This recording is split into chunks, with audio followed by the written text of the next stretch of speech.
So we escaped Winter Haven and we escaped Todd, but my descent into the New Age world was really just beginning. It was like a magnetic draw at this point. The curiosity was insatiable. I had a book on the occult. I had several witchcraft books, Mystery of Witches, spell books, incantations, all of that stuff. I was educating myself on the occult, and I was convincing myself that it wasn't bad, it wasn't evil. The word occult means hidden secret knowledge. So I was convinced that the church, the elites, the government hid this knowledge from us because if we all had it, they couldn't control the masses because we'd be all independently powerful. And they didn't want that. They wanted us to be dependent on them. So I was doing a lot of studying on the occult and people involved in it. Aleister Crowley, I had a lot of admiration for him. The desire to visit cemeteries, the desire to speak to the dead, it all became quite potent in my life. So in the past couple of years since I've been back here, I had a lot of plans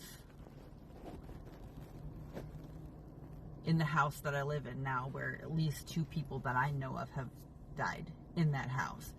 And the blood of one of them is still stained in the concrete. And I think God saved me from that too, because I was about ready to start doing things I really shouldn't have done. But it wasn't me. You have to understand that it wasn't my mind desiring this or my mind making these choices or these plans. I was seriously under an influence of what I believe was an evil entity or entities. I believe there was more than one. The desire became so strong it almost became my identity. And I made a plan, a big grand plan to start a YouTube channel called Paranormal Productions. And that's what it was all about, basically ghost hunting. Exploring supposedly haunted places, trying to go contact the dead and use ghost hunting equipment and all that stuff. I was right on board and ready to go. Obviously, I bought the merch. I bought the filming equipment. I bought the camera. I bought the tripod. I bought all the stuff. The only thing I didn't get to was the actual ghost hunting equipment. I have it in carts on online shopping as we speak. But recently God put a stop to that, and I'll get to that in a minute. But I got into another very, very, very deep episode of depression and self-loathing. I have video footage of me in episodes that I documented for whatever reason. We have actually had a few ghostly, poltergeisty experiences in the house that we live in now. Even Aaron was tapped aggressively on the forehead in his sleep, woken up, thought I did it, was in panic mode. He said it felt like 2 fingers aggressively going like that to his forehead. I saw another apparition just like I did in the apartment of Jenny, and it was of Jenny again. I was standing in my bathroom, which is inside my bedroom, and Jenny had gone. She said she'll be right back. She's going to get the mail. And I heard her come back in the house, and I'm looking in the mirror or doing something, and again, in my peripheral, this is where it always happens, in my peripheral vision, I saw Jenny come in my room and put the mail on the bed. Very clearly, vividly, it was Jenny. She put the mail on the bed. I go, "Thanks, Jenny." She's like, "Huh?" From the other room. I go, "Did you just come put the mail on the bed?" She goes, "No, there was no mail." And there's been some, some sounds and some weird little things, but those 2 things I believe are the most crazy things that have happened in that house. And Ed and Lorraine Warren said that demons at least haunt people, not houses. So it's not like, it might not have been the apartment that was haunted. It very well may have been me that something was attached to. So there's that. Anyway, Jenny and I were getting very, very heavily involved in this stuff, both of us, since we've been here in this house, to the point where we were talking about seances and messing with Kim and Luciferian stuff. I never was going down the Luciferian road or anything, but we have discussed it. We've talked about it. We've almost justified it. We've basically justified everything that we were against, everything that we know is wrong. We both have gotten into a pit of, I guess, depression, isolation, hopelessness.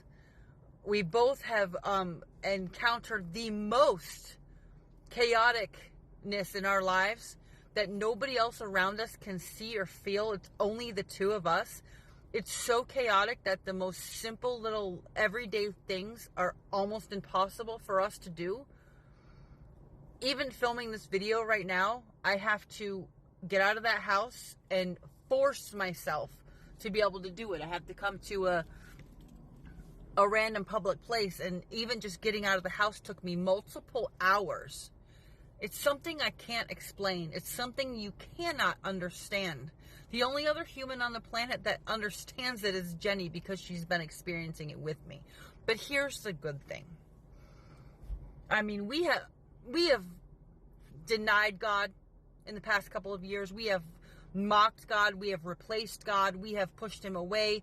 We have whatever, anything that you could do bad, we've done.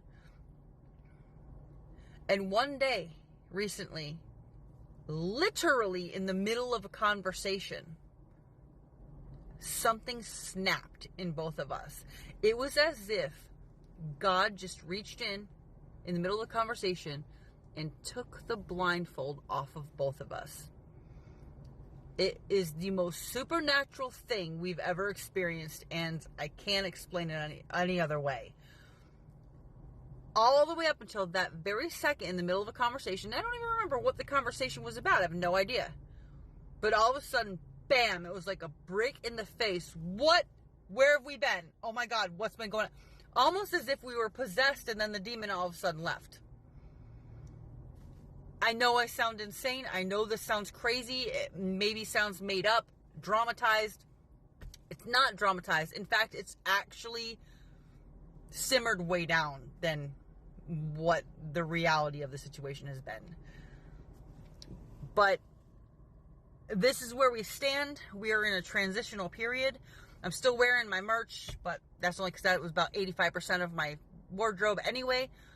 But we have turned our backs on the New Age and on demonic stuff. But it is transitional. And I still believe that something has a hook in my side.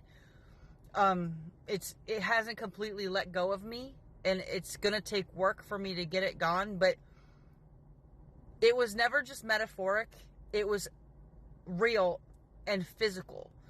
There was a physical demon or legion of demons attached to me. And I'm in the process of trying my best to turn to God and to get rid of them. But it was never me. It was an influence. And somehow they got me.